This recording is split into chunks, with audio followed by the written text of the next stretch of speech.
Good morning, everybody. It's August 20th, 2026. Welcome to Shawna's Miraculous podcast. We have returning guest Maya Dayan. Woohoo! Woohoo. Um, Me and Shawna are mountain themed today. We didn't plan yes, this. yes. That's awesome. Twins. Um, so how you doing today? Amazing. Always happy to riff about relationships and consciousness with you. Yeah, that's always fun. We've got like a lot of questions today. Yay. Um, and yeah, so a quick introduction about who you are. So Maya is a certified facilitator with Access Consciousness and has been facilitating relationships done different for about 4 years. And you were saying you do calls in Hebrew?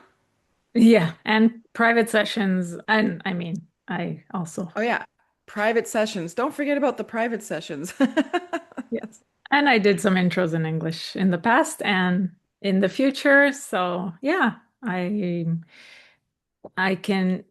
one of my favorite topics getting to access consciousness is really to see how adding consciousness to any relationships for me, I was a young mother, so I would say that that was one of the areas where I was digging the deepest into. But I mean, I have work relations. I'm in charge of a team of 150 people. Like, I use the tools of conscious relationships in everything I do, and I can see the results that it creates. Therefore, I love talking about it, and I love showing other people the magic that it can be to use these tools. It's it's always fun to like I love talking about relationships because it's almost like a never-ending thing. Like it's like one thing after another after another. And yeah, okay. I just find it a lot of fun. And I have called you before for Mhm. relationships. I'm like, why, Maya? Why? And you're like, that's not a question. I'm just kidding. Just kidding. Yeah, and but it's a really big part of like where relationships are such a significant thing in this reality, and also consciousness brought a lot of lightness for me into relationships, and I was like, oh, you can do it this way? Like, wow, how does that change everything? And So, I'm still getting there to the part where it's like easy and different yeah. Yeah, we're without always we're always getting there more and without feelings, being like, "Oh, I have so many feelings. Let's mess it up. Let's mess up the whole relationship." Um, well, okay. Well, we'll go with a couple of questions that we have. Should we just dive in? yeah, let's dive in. Okay.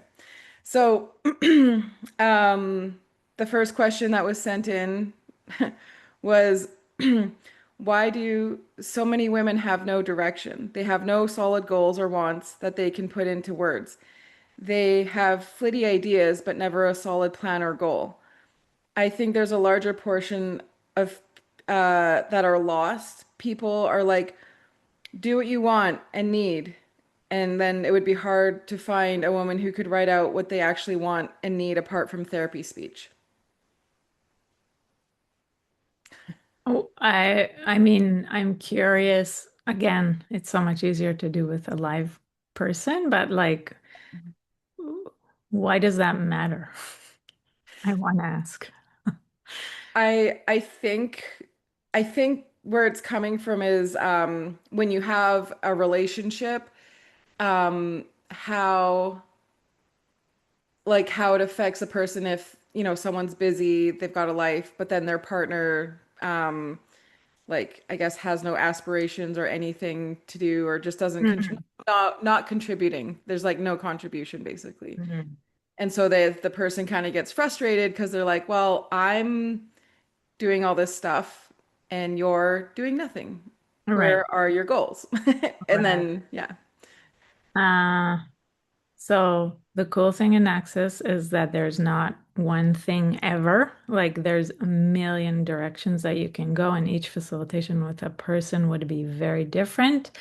The first thing that pings for me to share in these 10 seconds is that there was one woman in Access who made a lot of money. She was very well set, like she's a very business savvy person, and her partner wanted to be a kept person at home, cook a little bit, didn't want to work, didn't want to.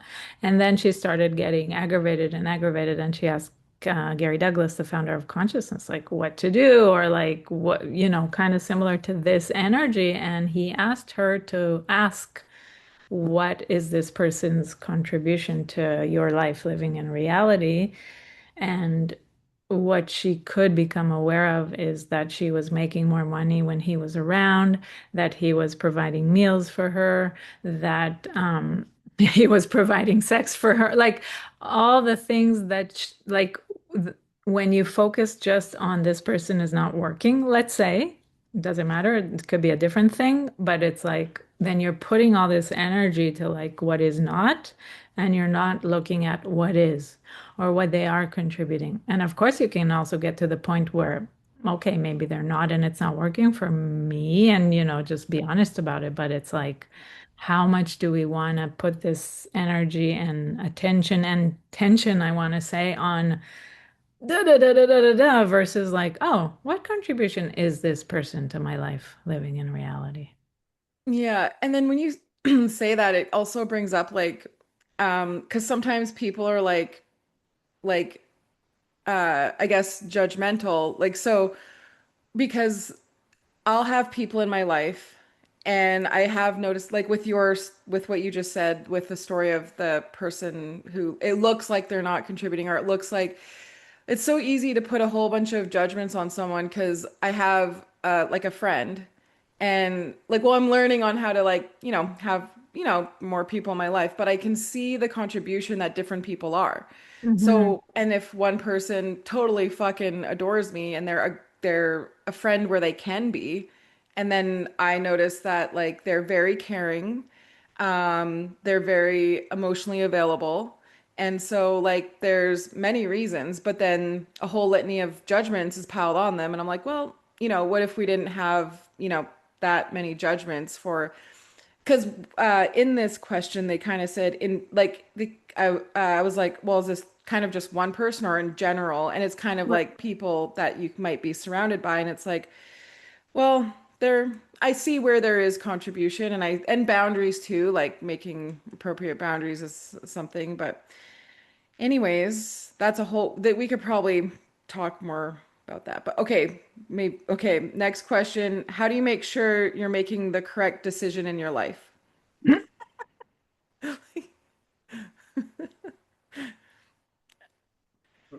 Do we have any relationship questions? I'm a bit like, With that one, I'd go with what's lighter. How do you care about somebody but separate feelings about how they're living their life that you don't agree with? hmm.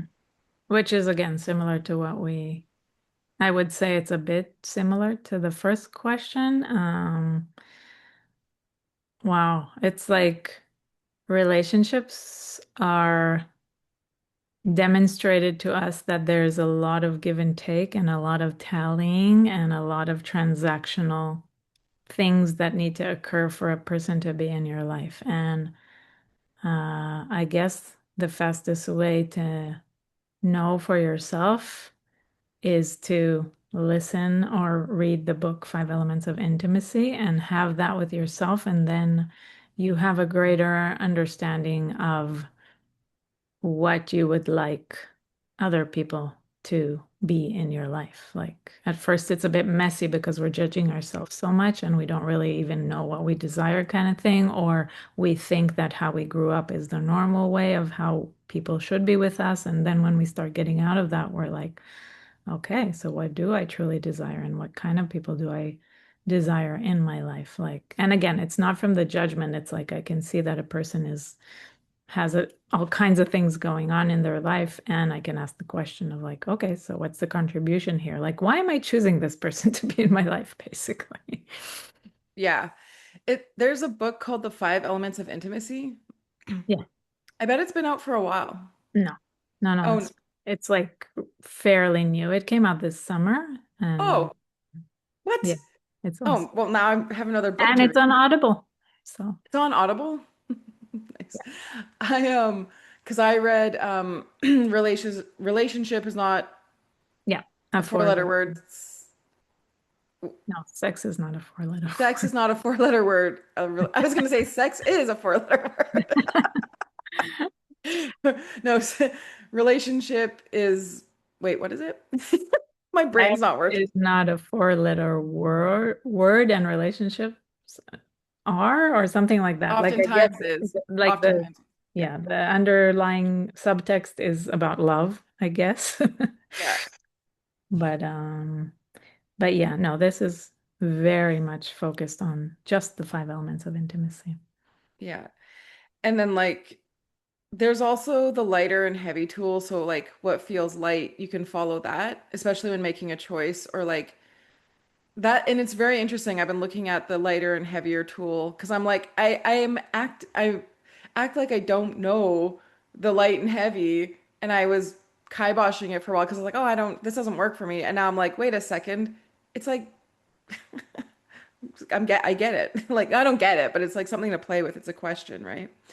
And asking questions can help too. So relationship questions. So here's Mm. a couple more. So I separate myself. Okay, I separate from myself in relationships, putting the other person first, not asking them for much, and refusing and avoiding contribution from them. Oh, that's kind of, Yay. Is that working for you? I would say no for this person. It's a very interesting thing to start stepping into consciousness. It's like, it's no joke. It's first you can find out these statements and this is kind of a statement. There's no question mark even at the end. Um, and then you have to get honest with yourself if you actually want to change it. And we're so taught not to be honest with ourselves. Like a lot of times, the freedom comes during a class when the person's actually honest with themselves. And like, even if the reply is, oh, wow, no, I don't want to change it. Wow. Okay, cool. Wow. I got so much lightness from admitting I don't want to change it. Oh, Okay. Now from here, what do I choose, and I just realized it's a long question. So that's the first part. And okay, so hold on, there's more. Yeah. I create back doors to keep one foot half away out of the relationship, ready to bounce even in long-term relationships. I will say to myself, this relationship is good enough for now. I've seen all these ways of being start to change. I've seen all these ways of being start to change, but I'd like to change it faster. What questions can I ask here? What can I do or be different? Any tools you guys recommend for this? Hmm. I would say this is a long game.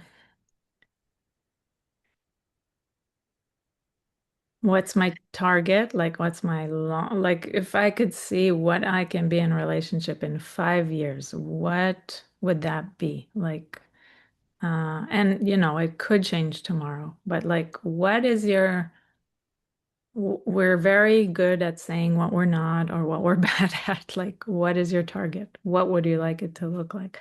And again, that's like this process that could take a few years of like actually getting honest with yourself. Um, and going to those underneath the layers, like we're choosing these things for a reason, right? Like I'm choosing these relationships that are depleting me for a reason. Maybe that's how I grew up. Maybe that's what I programmed for myself as the correct way to be in relationships. And we really like to say that consciousness is a quick fix would be an insult to what these tools can create.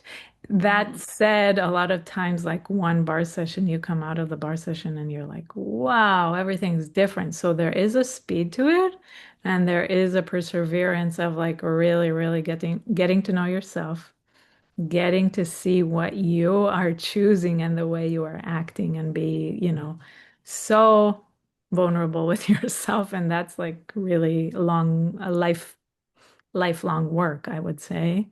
And also the ask, like to keep refining your ask. Okay, I'm saying all these things about myself, but what am I asking to actually create instead? Like, or just complaining about what I am doing?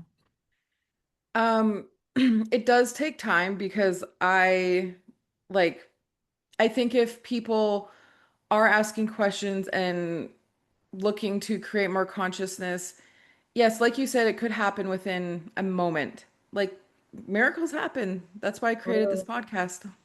all the And time.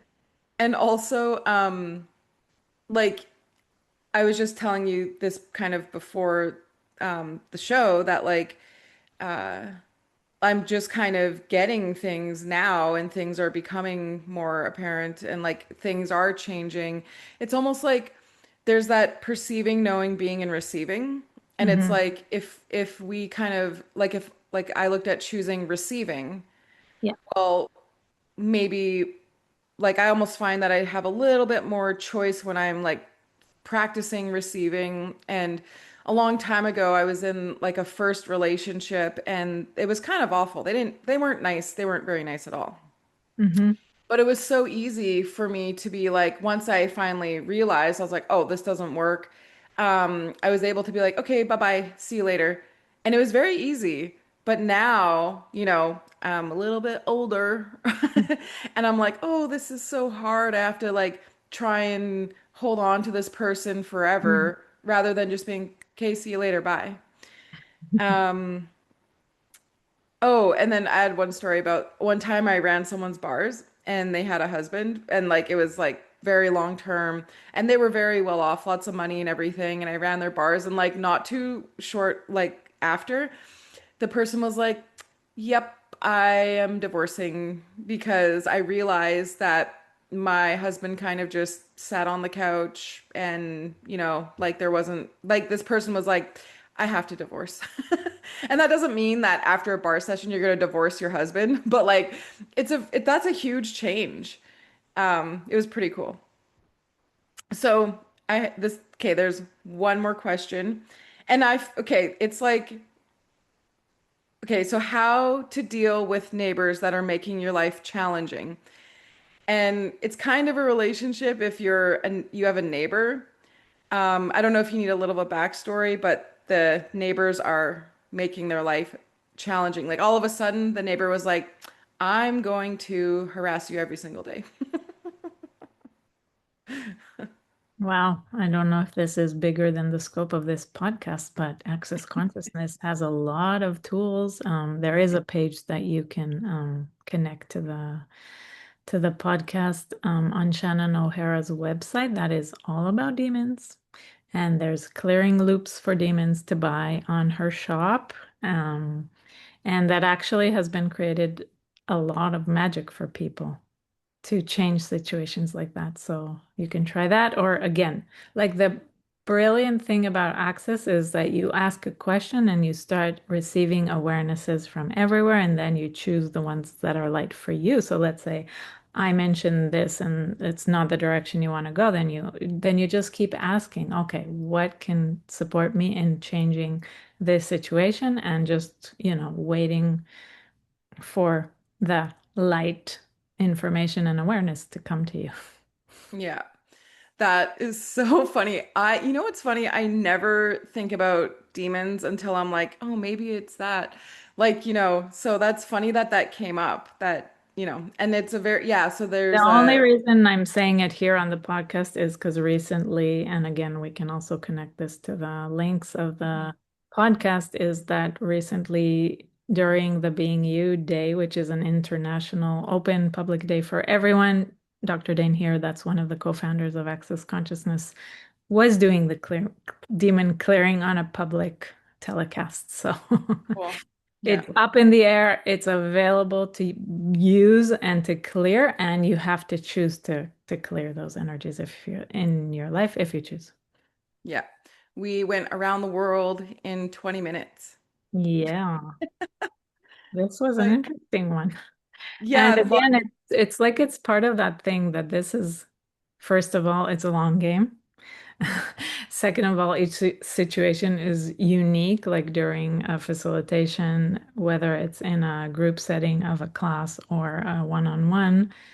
You'll get to the question that will create the awareness for you, that will create the change, and it will never show up the way you think it will. Like if we could have changed the things in our lives from the cognitive, we would have changed them already, right? So like it's all the insane points of view that we stored, thinking that that's the way our life is going to work. Usually it's not working, and that's why we're searching for anything else. So, access consciousness is one of those magical things that can offer you something else. yeah, it's very different how the tools work and show up. And it like you said, it never shows up the way you think it will. Change and choice, like um I with the choice, things start to move and align. And I've been noticing like energetically, it's there's sometimes no thought there, where it's like if I'm allowing the energy to shift, it's like moving the energy and shifting it rather than thinking it. So, What a gift. um, cool. I'm glad we went through all the questions pretty much. So that's great. I'm glad. I thought maybe we wouldn't. I thought maybe we would get through one. But yeah. And of course, this is just a snippet as you can receive from a Yeah. podcast. Well, I Go on always, the journey. yeah, I always find that like um it's very energetic. Yeah. And again, I can say it and think it, but if you can like sense it, like perceive, know, be, and receive, there's a ton of lightness and change at when you talk. So, Cool. yeah. Well, thank you, everybody. Thank you. Thanks for hopping on our podcast and listening. Again, if anyone has any questions, feel free to send them in. Any questions in regards to like relationships or whatever's coming up for you. All right, guys, have a good day. Bye.